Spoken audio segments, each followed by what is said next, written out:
Hello everyone. NIOS DElEd को लेकर के जो है एक ना एक दिन आप लोगों को कुछ ना कुछ गुड न्यूज मिल ही रहा है। आज एक और गुड न्यूज है एनआईओएस डीएलएड के बच्चों को लेकर के, वो हम आपके साथ शेयर करने वाले हैं। साथ ही साथ में जो है जो लोग ये बातें बोल रहे हैं कि एनआईओएस डीएलएड में जो डिसीजन आया है या जो फैसला दिया गया है वो उसमें कुछ क्लॉज, कुछ उसमें कंडीशन दिए गए हैं, ये सारी चीजें हमने ऑलरेडी क्लियर कर चुके हैं हम लोग। तो आप लोगों को ये जो न्यूज आ रहा है एक के बाद एक आप लोगों के लिए जो गुड न्यूज आ रहा है, ये इस बात का भी सबूत है कि आप लोगों को अब पूरी तरीके से मान लिया गया है, वैलिड हो गया है आप लोगों का कोर्स, और आपको किसी भी तरीके से डरने की जरूरत नहीं है। चलिए समझते हैं कि ये मामला है कहां से। और ये मैं बता दूं, जहां जहां का मामला अटका हुआ है, जैसे उत्तराखंड का मामला जो है अटका हुआ था, उत्तराखंड के बहुत सारे बच्चे मैसेज कॉल करके हमें बोल भी रहे थे कि मैम हमारे लिए क्या हुआ है। फिर बिहार का मामला जो है अटका हुआ है, जो आपका टीआरई 1 सप्लीमेंट्री, टीआरई 2 है, और भी टीआरई 3 में जो है काउंसलिंग में स्टे लेने की बात हो रही है। ऐसे बहुत सारे मामले हैं जो अटके हुए हैं, उस पर भी कुछ ना कुछ अपडेट है जो आप लोगों के लिए जानना जरूरी है। सो फ्रेंड्स, चैनल पर पहली बार विजिट करें तो चैनल को सब्सक्राइब कर लेना, बेल आइकन को हिट कर देना। आप लोग को भी पता है ये एनआईओएस डीएलएड को लेकर के जो है यहाँ पर जो भी अपडेट दिया जाता है पूरी तरीके से ऑथेंटिक होता है। अभी मैं आपको बता दूं कि एनआईओएस डीएलएड को लेकर के, क्योंकि अभी आप लोगों के ना अभी मान्य तो हो गया है डिग्री, आप लोग का कोर्स मान्य हो गया है, लेकिन अभी क्या हो रहा है कि बहुत सारे बच्चों के अलग अलग क्वेरी आ रहे हैं। पहले तो उन लोगों ने हार मान करके छोड़ दिया था कि भाई अब ये तो बेकार ही हो चुका है, तो इसमें कोई भी चीज कर नहीं रहे थे। तो अभी आप लोगों का जो जो क्वेरी है उसके लिए हम लोगों ने एक टेलीग्राम ग्रुप बना दिया है, उस टेलीग्राम को ज्वाइन कर लो। उसमें पर्सनली आप लोगों के जो भी क्वेश्चन आएंगे उसको ही हम लोग सॉल्व करेंगे, क्योंकि है इंडिविजुअल देखा जाए तो हर एक बच्चे का अलग अलग क्वेरी है, चाहे वो टीआरई 1 सप्लीमेंट्री से रिलेटेड हो, टीआरई 2 से रिलेटेड हो, टीआरई 3 से रिलेटेड हो, टीआरई 4 का हो, या उत्तराखंड का मामला हो, या वेस्ट बंगाल ऑनगोइंग प्रोसेस हो। बहुत जगहों से अभी बहुत सारे क्वेश्चंस हमें डेली बेसिस पे मिल ही रहे, तो वो सारी चीजें वहां पे आपको दूर भी की जाएंगी और आप लोग को डेली बेस पे अपडेट भी दिया जाएगा। तो ये टेलीग्राम ग्रुप का लिंक जो है आप लोग को कमेंट बॉक्स में भी जो है पिन कर दिया गया है, और साथ ही साथ में आपको डिस्क्रिप्शन में भी दिया गया है, जहां से आप लोग ज्वाइन कर सकते हो। चलिए अभी आज का न्यूज समझ ले। आज का न्यूज जैसे कि हमने बताया कि उत्तराखंड से है। उत्तराखंड के बच्चों को बहुत सारा टेंशन था कि हमारे लिए क्या हुआ है। देख लो यहाँ पे फाइनली आप लोगों के लिए भी डिसीजन आ ही चुका है। देखो, जैसे ही एनआईओएस डीएलएड वैलिड हुआ है ना, वहां वैसे ही राज्य सरकार जो है अपने अपने स्तर से जिनका जिनका जो काम पेंडिंग है वो करेगी, और अगर नहीं करती है तो आप लोगों को स्टेप लेना होगा। ये भी बात हमने पहले भी अपने वीडियो में बता दिया है। ऐसा नहीं है कि गवर्नमेंट ही आपके सामने आए और आप को जो है बुलाए कि आओ नौकरी लेके जाओ, ऐसा नहीं होता है।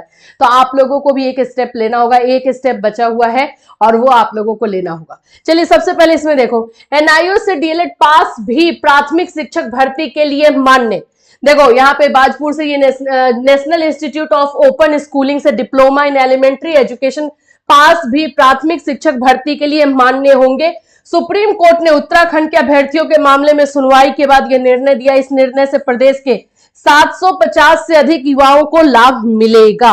अब यहाँ पर जो है ये न्यूज में जो चीजें आई हैं मैं टोटल पहले बता दूंगी पढ़ करके, और उसके बाद मैं आपको समझा रही हूँ कि इसमें है क्या, क्योंकि कुछ लोग जो है बात का इधर का उधर ले लेते हैं। बकेनिया, गदरपुर, उधम सिंह नगर निवासी विश्वनाथ शाह और अन्य ने उत्तराखंड में प्राथमिक शिक्षा में एनआईओएस सर्टिफिकेट को मान्यता नहीं देने के विरोध में सुप्रीम कोर्ट में याचिका दाखिल की थी। याचिका में प्राथमिक शिक्षक भर्ती में उन्हें भी मौका दिए जाने की गुहार लगाई गई थी। सुप्रीम कोर्ट के वरिष्ठ अधिवक्ता गोपाल शंकर नारायण व हाई कोर्ट कर्नाटक के पूर्व जस्टिस डीएस रेड्डी ने एनआईओएस के डीएलएड सर्टिफिकेट को संवैधानिक बता पक्ष रखा। जस्टिस बीआर गवई व प्रशांत मिश्रा की पीठ ने डीएलएड को वैध माना। तो यहाँ पे तो सुप्रीम कोर्ट का डिसीजन दिया हुआ है।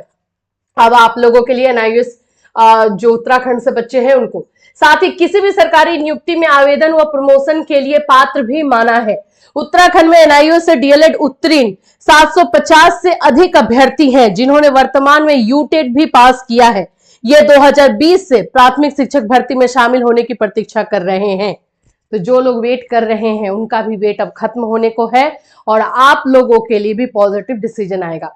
कुछ इंटरनल तौर पे इंफॉर्मेशन है इसमें हमें, लेकिन अभी हम आपको नहीं बता पाएंगे, क्योंकि जब होता है ना, जैसे उसमें भी हमारा एनआईयूएस डीएलएड का भी मैटर जो चल रहा था, जैसे जैसे जो है मामला कंफर्म हो रहा था वैसे वैसे हम आपको बता रहे थे। तो इसमें है उत्तराखंड से रिलेटेड कुछ पॉजिटिव रिस्पॉन्स है, तो जैसे ही पूरा हो जाता है वैसे हम बिल्कुल आपको अपने चैनल के माध्यम से बताएंगे उत्तराखंड के बच्चों के लिए।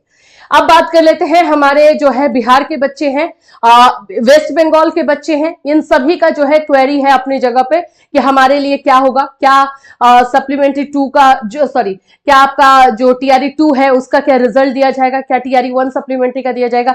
देखो, आपके कोर्स को इनवैलिड बता करके आपको बाहर किया गया था, ठीक है।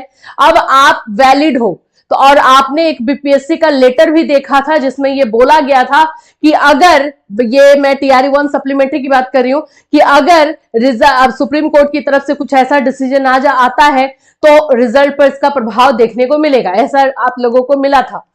अब इसमें आपको स्टेप लेना है। देखो, इंटरनल तौर पे जैसे ही कोर्ट ऑर्डर आया है वैसे वहां से स्टेट को नोटिस जाएगा कि ये अब मान्य है। तो इसके बाद स्टेट क्या करती है, क्योंकि स्टेट अगर चुप होकर बैठ गई तो फिर तो आप लोगों को आकर खड़ा होना होगा और बोलना होगा कि हमें हमारा हक दीजिए। तो ये चीजें आपको करनी होगी। तो फिलहाल के लिए जो है अभी जो चल रहा है टीआरई 3 जो आप लोगों का ये यहाँ पे काउंसलिंग होने वाला है उस पे स्टे लेने का काम चल रहा है। अभी इस पर कंफर्म नहीं हुआ है कि स्टे ले लिया गया है, क्योंकि कुछ जगहों पर हम लोग देख रहे हैं कि ये कंफर्म हो रहा है, बट अभी कंफर्म नहीं है। इसमें अभी काम चल ही रहा है टीआरई 3 पर काउंसलिंग पे स्टे लेने का। अभी देखो, अब आज से तो था ही, अभी क्या चीजें हैं अभी इसके बारे में कुछ ज्यादा इन्फॉर्मेशन नहीं है टीआरई 3 को लेकर के। तो जैसे इन्फॉर्मेशन आएगी वैसे, अभी का तो डेट आगे बढ़ गया है, अभी आई थिंक 23 दिसंबर ऐसा कुछ हो गया है। तो अभी क्या चीजें इसमें निकल कर आएंगी वो देखने की बात है, और स्टे हो रहा है या नहीं ये भी जैसे ही अपडेट होगा वो बताएंगे। साथ ही साथ टीआरई 1 सप्लीमेंट्री एंड टीआरई 2 से रिलेटेड भी जो इन्फॉर्मेशन होगी वो भी आपको दिया जाएगा, लेकिन इसमें आप लोगों को जो है कांटेक्ट करना होगा ताकि आप लोगों की बातों को वहां पे रखा जाए। इसके अलावा वेस्ट बंगाल के भी बच्चे क्वेश्चन कर रहे हैं कि ऑनगोइंग का क्या होगा।